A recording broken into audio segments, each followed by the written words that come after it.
Hello and welcome to another episode of the Small Town Tourist Podcast, where we experience and explore everything that makes small towns great. I'm your host, Abby Graves, and today we're hopping in the car and we are heading to my neck of the woods. We're heading to Broweville, Minnesota.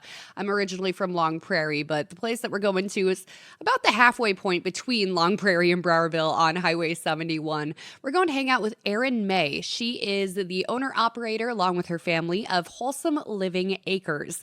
They are a tower garden that is in their first year of business in the Broweville area. And I was actually tipped off by a few people saying that I needed to go and check out Erin's operation. Shout out to Nikki Moritz, who was on the podcast a while ago. She told me to go. And then Allison from Babbitt's Wine Bar also is a customer of Erin's. And she said, yeah, you got to go check out these awesome tower gardens. So that's where we're heading today. We're heading to Broweville to go talk with Erin about her journey getting into tower farming. She lives on a 20-acre farm, but her whole operation is in one stall of a garage. It's pretty impressive, and the story behind her getting started on this journey is also super impressive. I just really appreciate her drive and her willingness to do good in the community and spread some great food around in addition to her gardening. So we're going to be hanging out with Erin May today. Be sure to check out Wholesome Living Acres on Instagram, Facebook, their website. All of that fun stuff is linked below in the episode notes. It's also waiting for you at thesmalltowntourist.com. So be sure you go and give Erin a follow. Please enjoy our time hanging out with Erin May of Wholesome Living Acres. So come on home, claim your throne when life gets you down. It's nice to know there's somewhere to go with folks who care about you. We can't give you the world, but we'll give you a crown. 'Cause you're the queen of our hometown. Okay, so we start every podcast. I will have you give your name, where you're from, and what you do. So whenever you're ready. All right. My name is Erin May. I own Wholesome Living Acres, Tower Farms, and we are from Broweville, Minnesota. And that is exactly where we're recording right now. If you hear some outdoor noises, some birds in the background, we are sitting on Erin's porch right now. And it's just such a cool place that you have. I got a very quick tour when I pulled in. And the best thing I can compare it to is Google a picture of living with the land at Epcot down in Orlando, because that's what's going on in your garage right now. That is true. That is true. We had a vision. We've been growing 9 years with vertical towers, and we had this vision to do it large scale.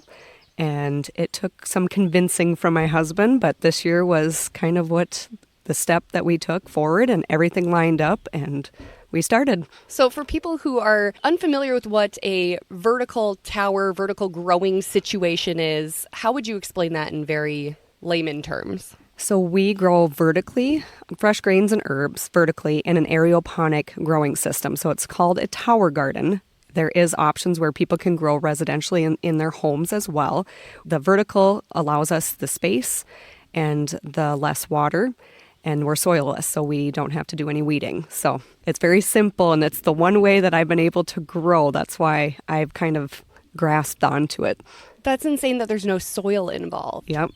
So we use Rockwool cubes in the vertical tower garden ports. So that's where the seeds get planted in, as a Rockwool cube. It's kind of a mixture of sand and rock that's spun together like cotton candy. Okay. And we plant the seeds right in there, and that's where they grow. When we harvest full heads with the roots still on it. So it's living lettuce. So it lasts twice as long than what you can buy from a grocery store. That's interesting. I feel like more people should do that, because I'm thinking about how I went to the farmer's market last week in Sauk Rapids. I bought my head of lettuce, and I brought it home, and I always stick it in a bowl of water, and then I put it in the fridge, hoping it'll last longer, but I still only get maybe 2-3 days tops out of it. Yep. Most of the people that are buying our lettuces are getting 2 weeks, if not more. And I am shocked that it's lasting them 2 weeks, because we would eat it up within the 2 weeks. But that's also nice, because they only pick off what they're needing then. Right. And that's what I always recommend. If you're going to take this home, if you're not going to cut it all up, pick off what you need. Keep that Rockwool cube and those roots wet. It will last you longer. And we don't spray or use any chemicals, so it's going to last longer no matter what. That is so cool. So 9 years you've been growing with these vertical towers. How did you initially discover them and get into this? So about 10, 12 years ago, we were on a search for better health.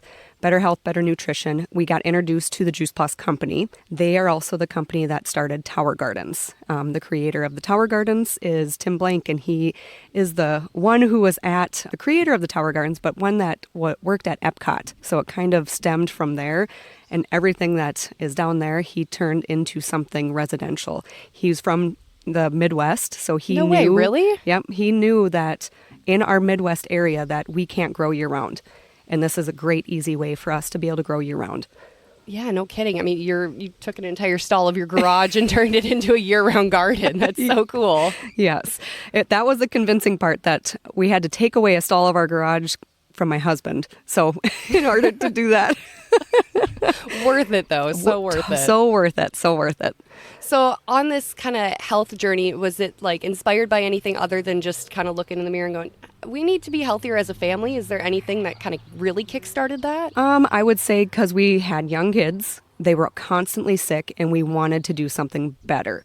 And we knew fruits and vegetables are the root of it, really. That's people need to eat more fruits and vegetables, and that's the main reason we got introduced to Juice Plus. On our website, we kind of share a little bit more of our vision, our story is what I should say, and how that all stemmed from there. But I couldn't grow anything in a ground garden. My weeds grew more than my produce grew. So this is one way that we could grow produce. Well, and if there's no weeding involved, that's half of gardening. It's literally just out there plucking weeds out of the ground. And I have the problem, especially if I'm planting from seed, when things are first starting to sprout up, I'm like, is this what I planted or is it a weed? Yep. I can't tell the difference. That's very true. I still struggle with that. I do still ground garden just for ourselves, and mainly to do the root vegetables, because we can't grow root vegetables in our vertical gardens, but we can grow pretty much everything. I'm sticking with greens and herbs right now just because I don't want to attract any of the bugs into our space. So that's a nice thing. There's benefits of growing indoors and having in a climate-controlled space. Of course, we had some issues with climate control. We were more worried about winter and heating our space versus summer and worrying about humidity. And that's where Is the humidity worse? It's worse. Oh, no. Yep. The plants not all plants like the humidity. So it's been a fun learning curve, but I love to be in that space and to provide fresh greens and herbs, even in our fall and winter time when here in the Midwest we don't get that. It's great. Yeah, we hit September and then it's like, oh, man, well, there goes all the good food. Yep. So what's production like once you do kind of get past that initial, like everyone thinks of the gardening calendar and it's like, okay, yeah, we get to September and then it's done and then you just wait until spring till you can start again. What does that time right after look for you guys? Okay. Like into the fall and winter? Well, this is our first year, so it's a learning curve. We're learning as we go. We're learning as we grow, I should say. Oh, I like that. Because my goal was to provide good, wholesome food for people at home from farm to table. And that was the primary goal. I would love to be farm to restaurant, farm to table for a wider array of people. That is, a goal. Because once people try our lettuce and our herbs, they cannot believe the taste. I do think our soil is depleted. Over the years it's been depleted. So what we can use with the mineral water, how we use the minerals in the water is the natural minerals that come from the, soil. And that's why it's so packed full of flavor. But starting from seed to harvest, it takes 3 weeks on our seedling rack. And then once it goes in the tower, it's in the tower for about 4 weeks. And then it's harvested. So once it's harvested, it goes to a home or, however. And then we clean it up and we do that all over again. Oh, wow. That's crazy. Yeah. And it just can go like that year round. Mm-hmm. That's wild. Yep. Is there so the 4 weeks in the tower, is that longer in the winter because it's a little bit colder, or does that not really matter? It might matter a little bit, but with our lights in the space, the SpectraGrow lights do kick off some heat, and then we'll heat the space in the wintertime if we need to, or, to supplement as needed. It shouldn't slow things down, but we might have to adjust where we'll grow cool weather plants versus warm weather plants. Okay. So there's plants that like warmer weather, there's plants that like cooler weather. So kale is one of them. Kale is happy either way, but it's an easy one to grow. And I'm trying to get people introduced to kale versus spinach because kale is so much more nutritious. Yes. But yeah, I want to be able to educate and teach people different recipes, different ways, and the education behind those plants of how, they're good for our health. That's awesome. And I think that's a great thing, especially from this area, you being in Broweville. I grew up in Long Prairie. This is a rocks throw away. People are scared of kale, and they're scared of different things in general. Like, everyone likes their meat and potatoes in this neck of the woods. Yep. So you being a resource for them and showing them, hey, this is good, and here's how to make it good, is going to be such a huge help for everyone. Mm-hmm. Yes, that's kind of been a big goal. I have a background in health coaching, so I like to help people. I like to help people heal naturally, and if they can do it through good, healthy produce. And I like to call our fresh greens and herbs better than organic, just because I don't need a label, but I know exactly what you're getting. You're getting something that's not sprayed. There's no chemicals on it. And it's filled with all the minerals that, to me, our soil is depleted from. That's really cool. Yeah. And I feel like that organic... I work with a flower farmer on her podcast, and we had an in-depth conversation one night. She's like, organic's a buzzword. It is. So that's why I've been using better than organic, but that's what a lot of people at the farmers market I've been visiting with, and everyone there is growing some really great product. So it's fun to be able to go to the Long Prairie Farmers Market and the Sauk Center Farmers Market and just talk with other farmers that are growing too. Yeah, because you guys are all in the same boat together, just trying to create some really great products for people here in our area. Yeah. So they know where their stuff's coming from, which is huge. Yep, that is huge. I love going to a farmer's market, and then I come home and I make a full meal. And like, well, this was from here, and this was from here, and this one, there was a really nice lady who was selling this.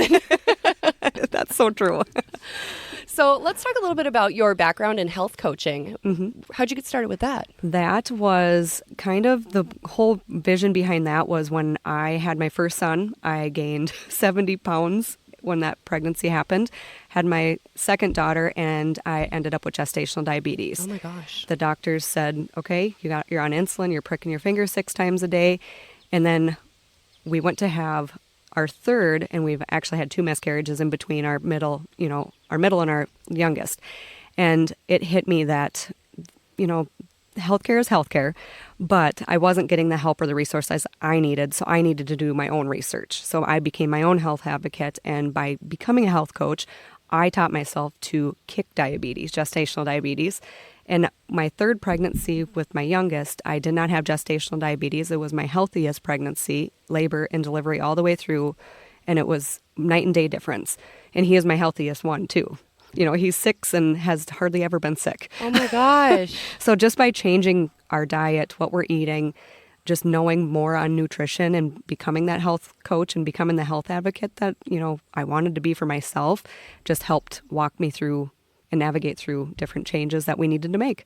I applaud you for taking the ambition to do that, because I feel like there's a lot of people who are like, well, I know I'm not as healthy as I need to be, but it's like, I don't know where to turn to. I don't know what to do, where to go. So I applaud you for taking that next step and figuring it out and taking your life into your own hands. Yep. Thank you. That's so cool.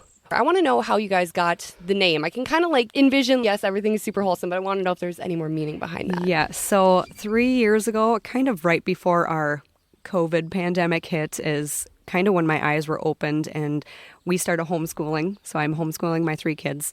And I asked the kids, I said, I see a shift in this. I see a shift in our property. We have 20 acres here. We're in between Broweville and Long Prairie.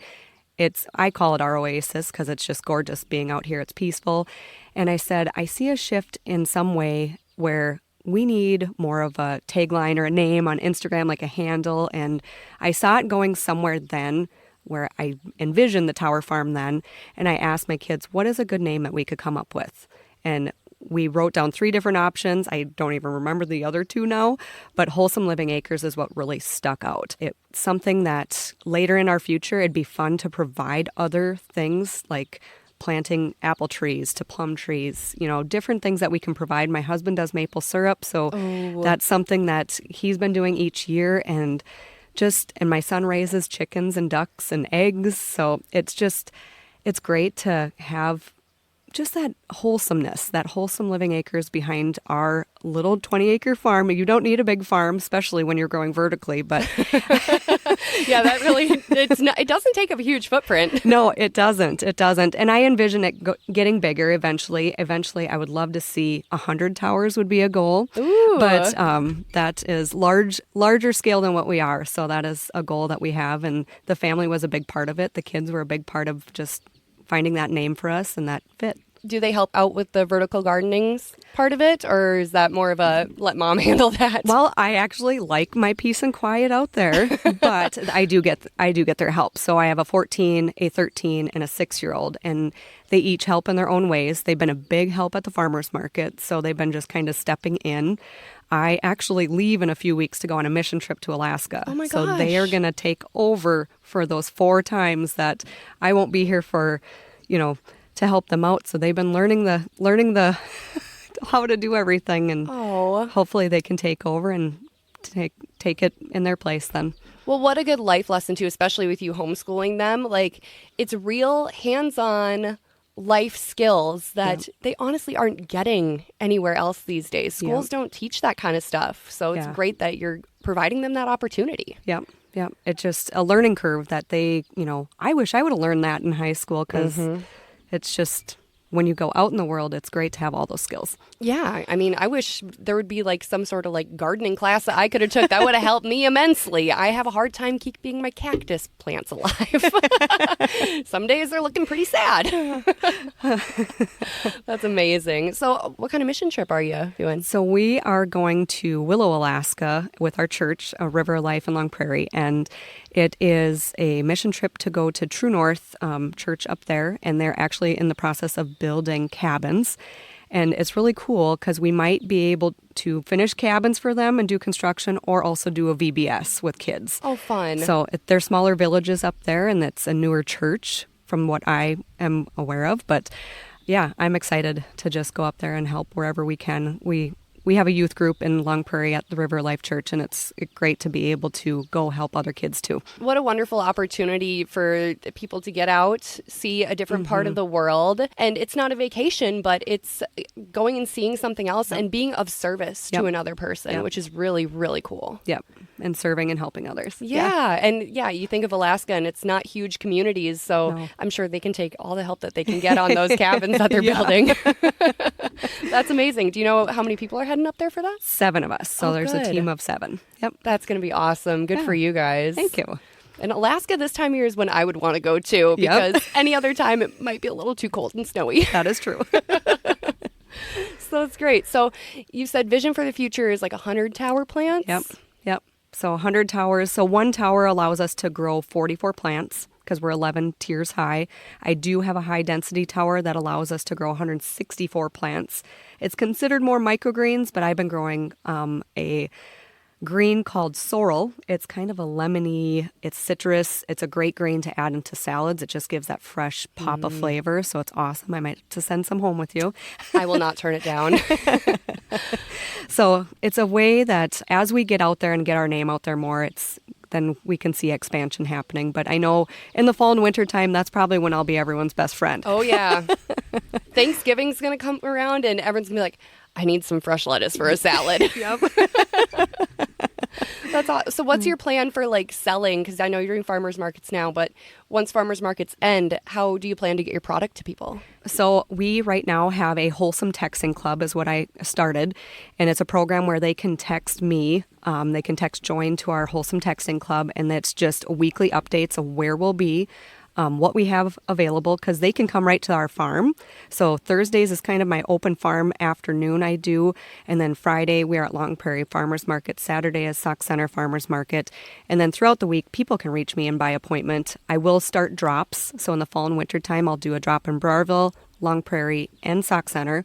If there's more need, then that's when, we'll figure that out at that time. But they can text me, put an order in, or swing on by the farm. That's so cool. Are you partnering with like local businesses for those drops then, or how's that working? Right now, I'm just kind of meeting at a public space. Okay. Broweville has been the park there right when you come into Broweville, and then Long Prairie and Sauk Center has been River of Life Church parking lots. Okay, cool. Yep.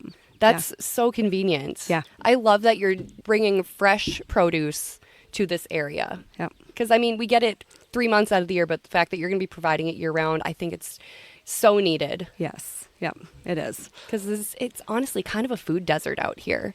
For Todd County and Long Prairie being like the county seat, there's one grocery store. Yeah. And the fact that you're smack dab in the middle of Broweville and Long Prairie, you're in prime location to serve both communities and beyond. Yep. That's our goal, is to just continue serving in any way we can and just getting our name out there. That's so great. So where can people find you, like online, social media, website, all that? Yep. We are on Facebook, Wholesome Living Acres. On Instagram, our handle is Wholesome Living Acres MN. And then we have a website, wholesomelivingators.com. So they can find us on any of those, and our Wholesome Texting Club as well. I don't know if you'll share that in the show notes. Or I will definitely share it all in the show notes. You can just scroll right down and find it. Perfect. It's also, I'll put it all up on the Small Town Tourist website as well. So Wonderful. It'll live there too if you're ever looking for it. Sounds great. Awesome. Well, Erin, thank you so much for inviting me over to the farm, hanging out on your deck and showing me this, because it is just so cool. And I'm so excited for you in this adventure, and I can't wait to watch it grow. Well, thank you for inviting me on. Thank you so much for listening to the Small Town Tourist Podcast. I'm your host, Abby Graves. Our theme song is Queen of Our Hometown by Rachel McIntyre Smith. You can stream Rachel's music wherever you listen to music, and be sure you give her a follow on her social media as well, at Rachel McIntyre Smith. You can also find her website, rachelmcintyresmith.com. If you're looking for more content from the Small Town Tourist, you can follow me on Instagram at the Small Town Tourist. And if you know of something really cool that you think I should check out and get on my radar, go ahead and email it to me. It's Abby, ABBEY, at thesmalltowntourist.com. And don't forget to check out the blog, thesmalltowntourist.com. We'll catch you next week.